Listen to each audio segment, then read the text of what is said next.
아멘.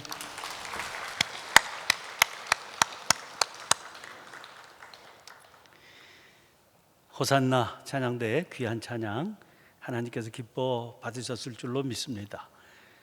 코로나19 사태로 주목을 받게 된 윌리엄 맥닐이라고 하는 역사학자가 있습니다. 그가 쓴 전염병의 세계사라고 하는 책으로 인해서입니다. 이 책에서 그는 그동안 역사학의 사각지대에 있었던 전염병을 역사의 중심 무대로 끌어들이고 있습니다. 그동안 역사학자들은 논리적으로 설명하기 어려운 우발적인 사건들을 무시해버리는 경향이 있었습니다. 전염병도 그 중에 하나였죠. 그러나 그런 태도는 세계사의 중요한 일부를 간과하는 것이다. 그렇게 그는 지적합니다. 전염병은 세계 역사의 중요한 변화 요인 중 하나였기 때문입니다. 예를 들어서 스페인의 코르테스는 600명 채 안 되는 병력으로 인구가 수백만 명에 이르는 아스테카 제국을 정복했습니다. 같은 스페인의 피사로 역시 잉카 제국을 그렇게 무너뜨렸습니다. 정치적으로 힘의 정복을 한 것만이 아닙니다. 그들의 전통적인 생활 방식이나 종교까지 저버리게 만들고 자기들의 문화를 대신 이식시켰습니다. 어떻게 그게 가능했을까요? 가장 중요한 원인이 천연두의 창궐이었습니다.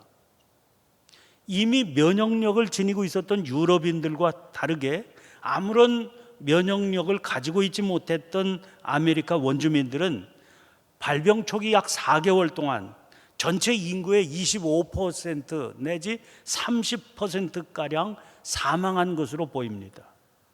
자기들은 이렇게 대책 없이 죽어가고 있는데 전쟁 상대자는 아무런 피해도 입지 않고 있을 때 죽어가고 있던 자들이 느꼈던 심리적인 충격을 생각해 보십시오. 어느 쪽이 믿는 신이 우월한지 의심할 여지가 없었을 겁니다. 그래서 군사적이고 또 문화적인 정복이 순탄할 수밖에 없었던 것이지요. 맥닐은 이 역사적 사건에서 열쇠는 지금까지 역사가들이 관심조차 기울이지 않았던 전염병 감염에 있다, 그렇게 본 겁니다. 이런 관점에서 세계 역사를 보기 시작하니까 전염병이 세계사에서 중요한 위치를 차지하고 있다 하는 것을 알게 되었습니다.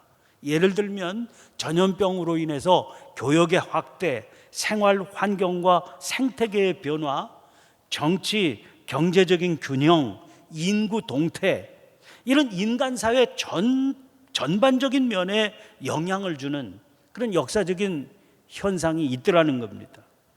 그걸 사례별로 쭉 정리해 놓은 것이 이 책의 내용입니다.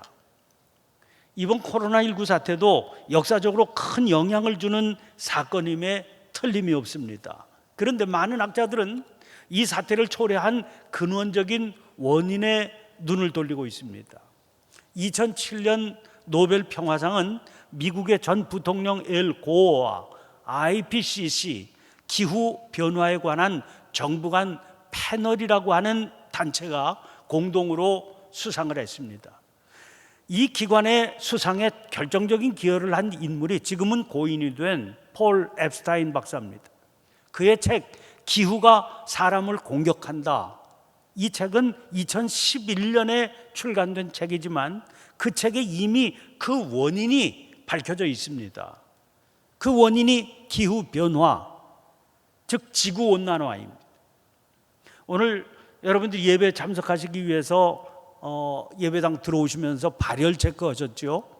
정상적인 사람의 체온은 36.5도입니다. 그런데 거기서 1.5도가 높으면, 그러니까 38도가 되면 여러분들은 이 자리에 들어오실 수가 없습니다. 바로 선별진료소로 가셔야 돼요. 정상적인 온도 36.5도에서 2.5도가 높아서 39도가 되면 그건 심각하게 위중한 고열 상태가 됩니다. 여러분, 1도 차이가 이렇게 굉장한 겁니다.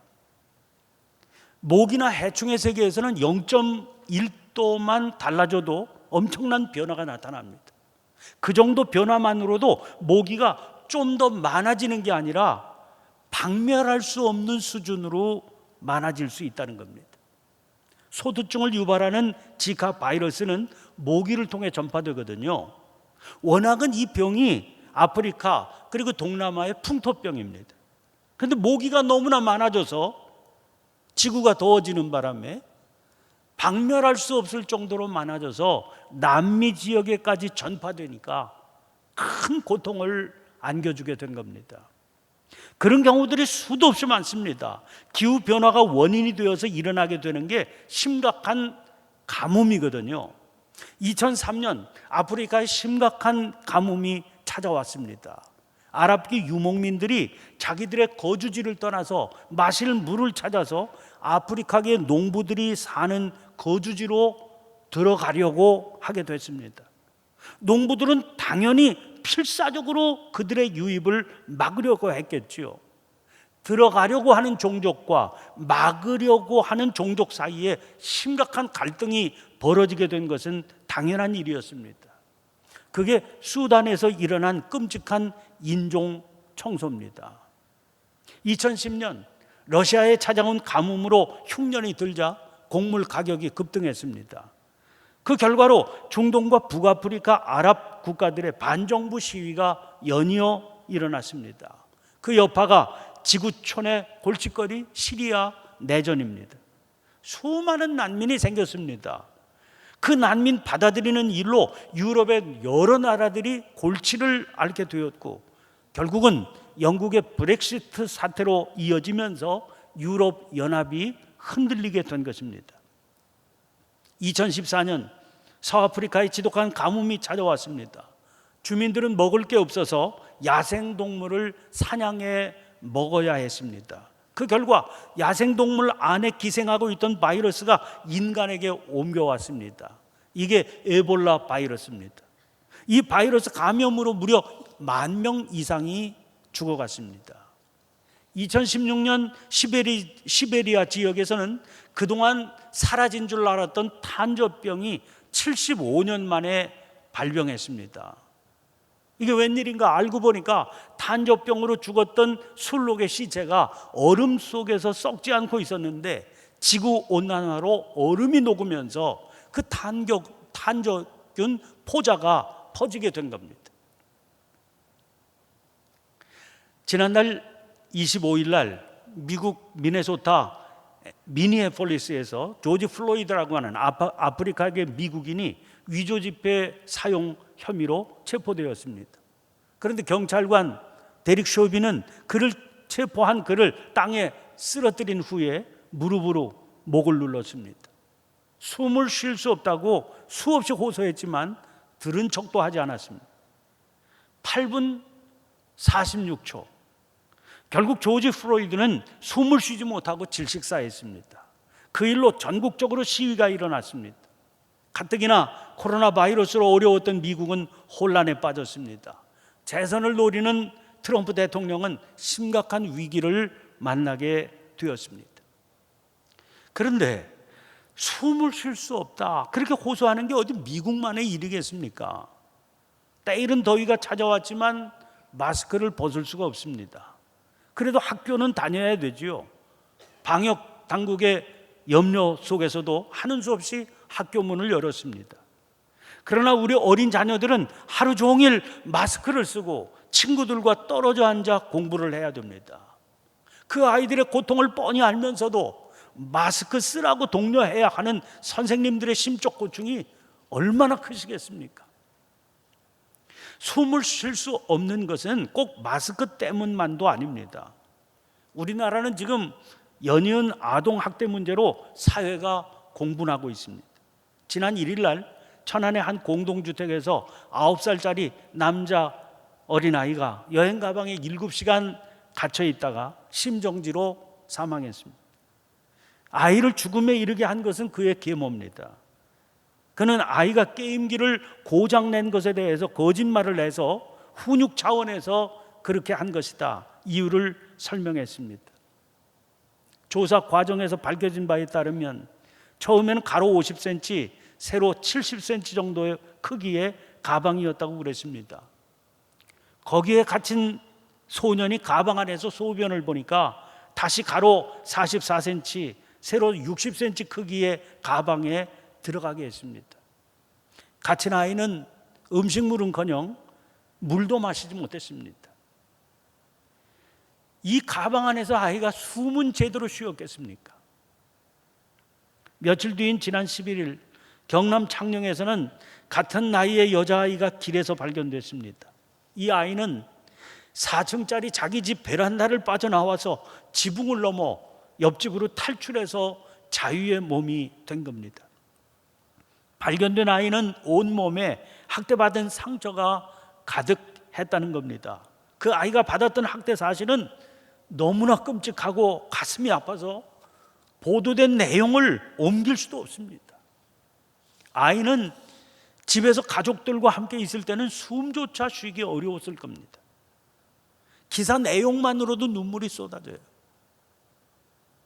자기 자식에게 이토록 끔찍한 학대를 가하는 판이니 동물들에게는 어떻게 하겠습니까? 작년 한 해만 버려지는 유기견이 10만 마리가 넘습니다. 반려견들은 야생동물과 다릅니다. 상업적으로 키우는 가축과도 다르지요.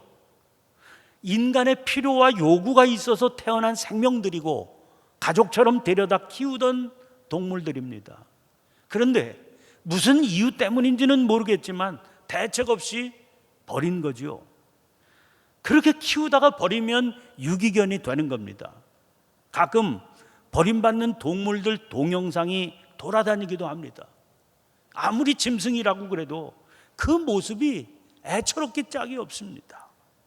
그렇게 버려진 유기견 가운데 자기를 받아줄 새 주인을 만나지 못한 2만 7천 마리가 작년에 안락사를 당했습니다. 도대체 왜 이런 일이 일어나게 되는 걸까요? 이런 일의 뿌리에는 과연 뭐가 있는 것일까요? 우리 인간은 어떻게 이런 일을 저지르게 되는 것일까요? 그 뿌리에는 잃어버린 인간의 모습이 있는 겁니다. 도대체 우리가 누구인지, 무엇을 위해서 어떻게 살아야 되는 존재인지를 우리가 잃어버리고 있는 겁니다. 원래의 모습을 잃어버렸으니까 밥을 먹고 잠을 자고 살아가고는 있지요. 그러나 그 삶은 이미 인간의 삶이 아닌 겁니다. 그렇게 되니까 이런 끔찍한 일도 저지를 수 있게 되는 거죠. 그렇다면 우리가 잃어버린 원래의 모습은 어떤 것일까요? 오늘 본문 말씀 보세요. 성경의 첫 책인 창세기는 하나님께서 천지를 지으신 사건으로 시작이 됩니다. 1장 1절입니다. 하나님이 천지를 창조하시니라. 선언문으로 된 이 서술의 형태가 참 중요합니다. 이 내용이 논의나 토의의 대상이 아니고 믿음의 대상이라는 겁니다. 하나님을 믿는다는 것은 이 선언을 사실로 받아들인다 하는 말과 다르지 않다는 거예요. 물론 받아들이지 않을 수도 있습니다. 그렇게 받아들이지 않는 사람은 적어도 하나님을 믿는 사람이 될 수는 없는 거죠. 창조하셨다. 이 사실을 믿음으로 받아들이게 되면 목적이 있다고 하는 것을 받아들이게 됩니다. 무엇인가를 만들었다 하는 행위는 목적이 전제가 되는 행위이기 때문이죠. 하나님께서 지으신 천지 만물 모든 것에는 존재하는 목적이 있습니다. 그러면 그 목적이 무엇일까요? 창세기 1장은 하나님께서 여세 동안 만물을 창조하신 매일의 기록입니다. 매일매일 그 해당되는 날 창조를 하신 후에는 늘 똑같은 구절이 등장하고 있습니다. 하나님이 보시기에 좋았더라. 하나님이 보시기에 좋았다고 그랬습니다. 아무도 하나님을 보지 못합니다. 그러나 자연 만물은 그것을 지으신 하나님을 드러내는 겁니다. 여기 등장하는 좋았더라, 이 히브리 동사는 토브라고 하는 동사입니다. 이 말 속에는 아름답다, 특별히 그 아름다움이 질서 있고 조화로운 아름다움이라고 하는 그런 의미가 담겨 있습니다. 하나님이 지으신 자연을 볼 때 우리가 느끼는 야 좋다, 이 좋음이 바로 그겁니다. 이것이 자연 만물을 지으신 하나님의 목적인 겁니다. 그런데 창조의 마지막 날, 엿새째 되던 날입니다. 하나님께서는 당신의 형상대로 사람을 창조하십니다. 당신의 형상입니다.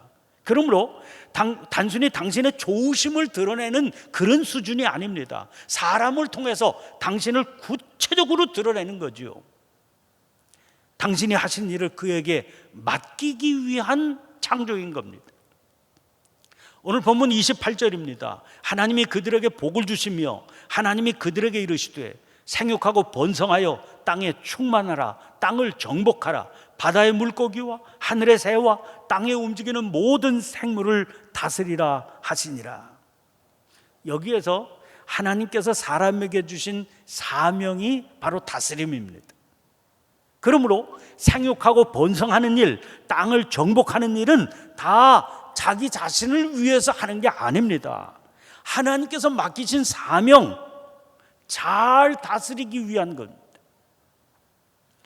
그런 목적을 따라 사람을 지으신 후의 일입니다.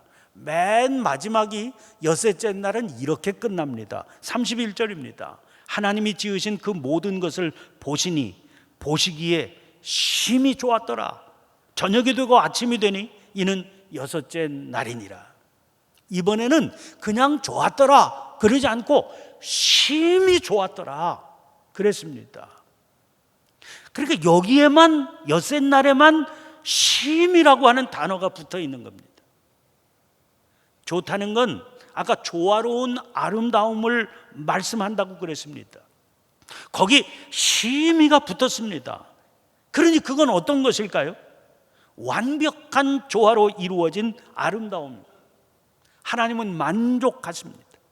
당신이 지으신 천하 만물이 인간의 다스림을 통해서 이루어지는 완벽한 조화에 아주 흡족해 하셨던 겁니다. 그걸 기대하시고 사람을 지으신 거거든요. 그런데 하나님의 그 기대는 무참하게 깨어지게 됩니다.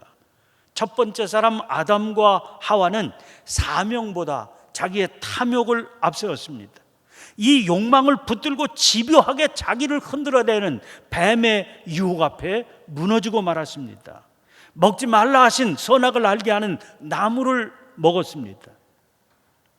눈이 밝아져 하나님과 같이 되어 자신들이 선과 악을 판단하며 살겠다, 그 욕심 때문입니다.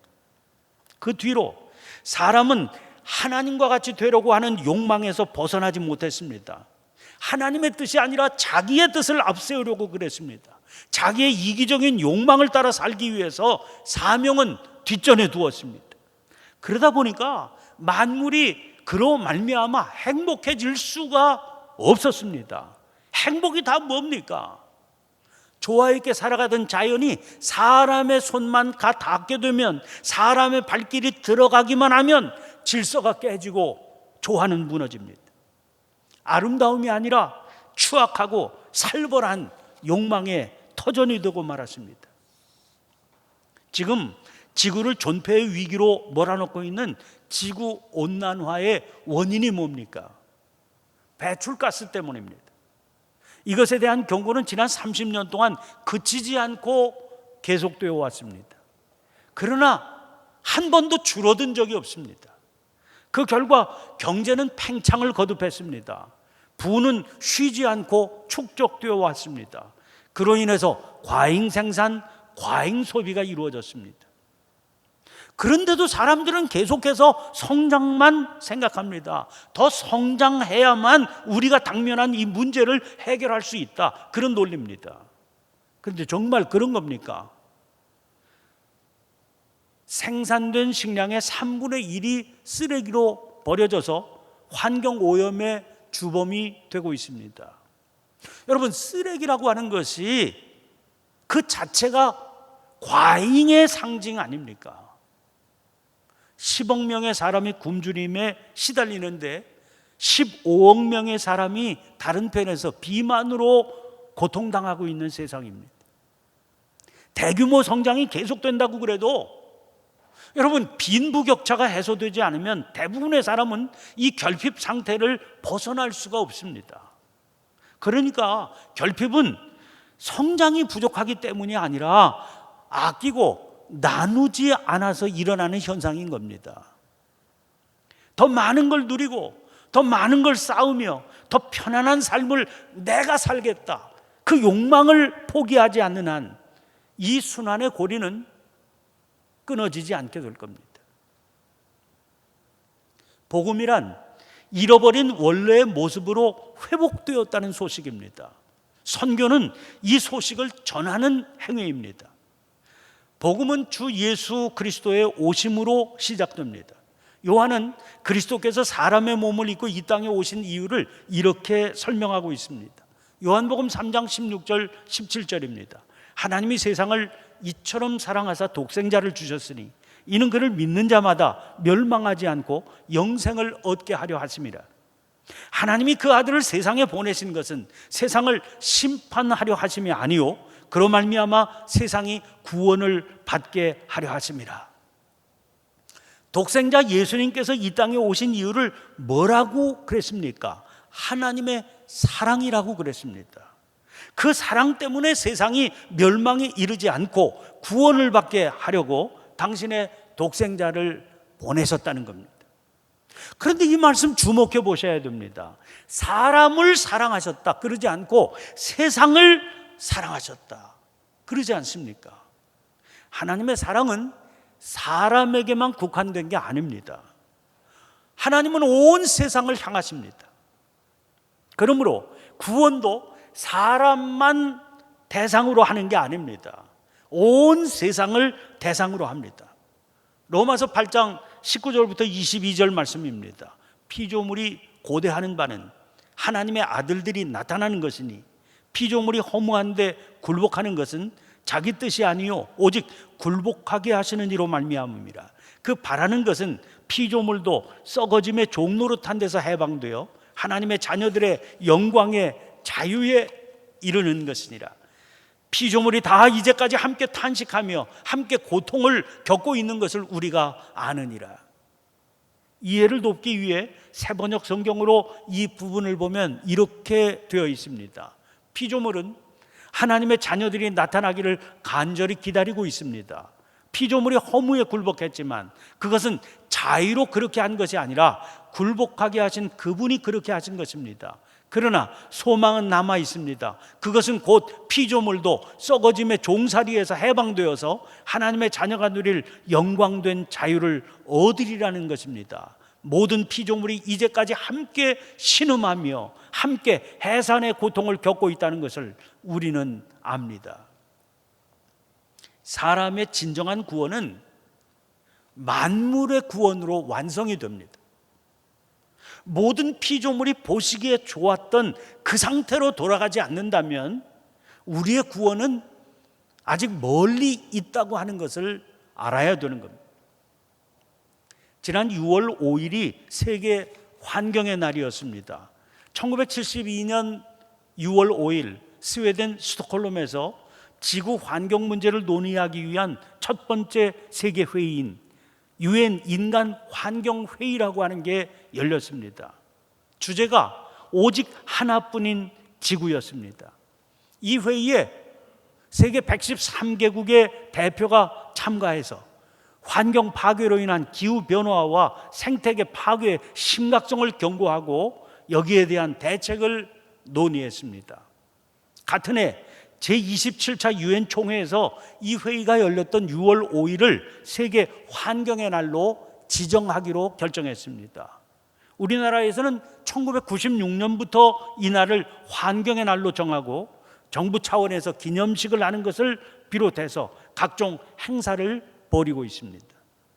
그런데 이 일에 적극 동참하게 된 것이 우리 감리교회를 비롯한 교회들입니다. 왜냐하면 이 일은 단순히 경제적이고 정치적인 차원의 문제가 아니라 신앙적인 차원에서 접근해야 될 문제인 걸 알았기 때문입니다. 우리나라에서 환경의 날이 제정된 그 다음 해인 1997년에 우리 감리교 총회에서는 감리교 사회신경이라고 하는 것을 제정해서 발표했습니다. 사회신경이라고 하는 말은 사회적인 문제에 대해서 우리는 이렇게 믿음으로 고백한다 하는 내용을 담은 것이다, 그런 말입니다. 우리 교회에서 여러분들에게 나누어드린 교인 수첩 6쪽과 7쪽에 그 내용이 수록되어 있습니다. 모두 11개의 조항으로 되어 있는데 그 11개 조항 가운데 첫 번째 조항이 환경에 관한 겁니다. 내용은 이렇습니다. 1. 하나님의 창조와 생태계의 보존. 우리는 하나님의 명하심을 따라 우주 만물을 책임 있게 보존하고 생태계의 위기를 극복해야 하는 사명이 있다. 우리 지구별이 처해 있는 생태계의 위기를 극복하는 것은 성도의 으뜸나는 사명이다 하는 겁니다.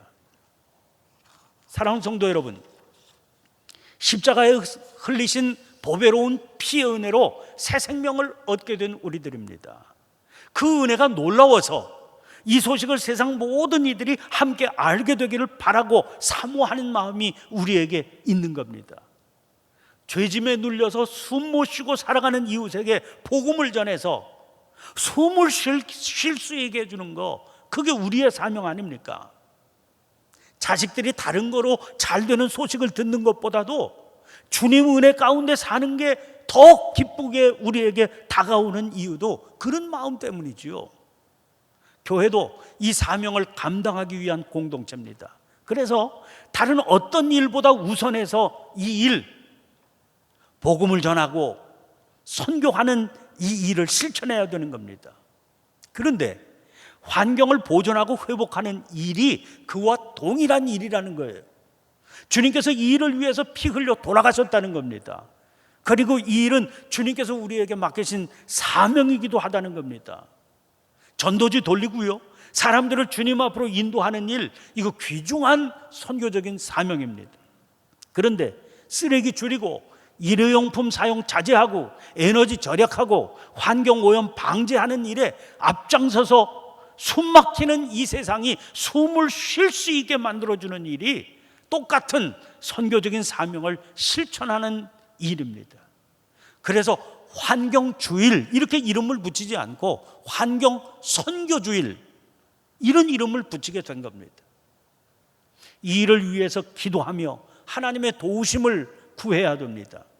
영적 시야가 활짝 열려서 우리 안에 또 알이 들고 있는 죄된 탐욕을 날마다 볼 수 있게 되고 주님의 은혜로 그 탐욕의 성이 무너지는 그런 은혜를 누리며 살아야 됩니다. 대기오염으로, 전염병 창궐로 제발 숨 좀 쉬게 해달라는 외침이 온 세상에 가득하지요. 이때 찬송가 498장 3절 가사를 기억하면 좋겠습니다. 저 죽어가는 자 구원의 내야 우리의 본분을 다하리니 예수의 구원을 전파할 때에 그 크신 능력을 다 주시네. 아멘. 기도하겠습니다. 세상을 창조하시고 보시기에 좋았다 하신 생명의 하나님, 그토록 보시기에 좋았다 하신 이 세상이 지금 신음소리로 가득합니다. 숨을 쉬기 어려운 고통 때문입니다. 저희들이 생명을 살려내기 위해 돌보고 섬기는 사명을 외면하고 이기적인 탐욕에 휘몰려 살아온 탓입니다. 가슴을 치며 회개하고 옛 삶에서 돌이키게 해 주시옵소서. 사명의 자리를 붙들게 해 주시옵소서. 온 세상으로 숨을 쉴 수 있게 하는 일을 위해 기도하며 관심을 기울이고 실천하면서 살게 해 주시옵소서. 당신의 몸으로 세상 살리는 구원의 역사를 이루신 예수님 이름으로 기도하옵나이다. 아멘.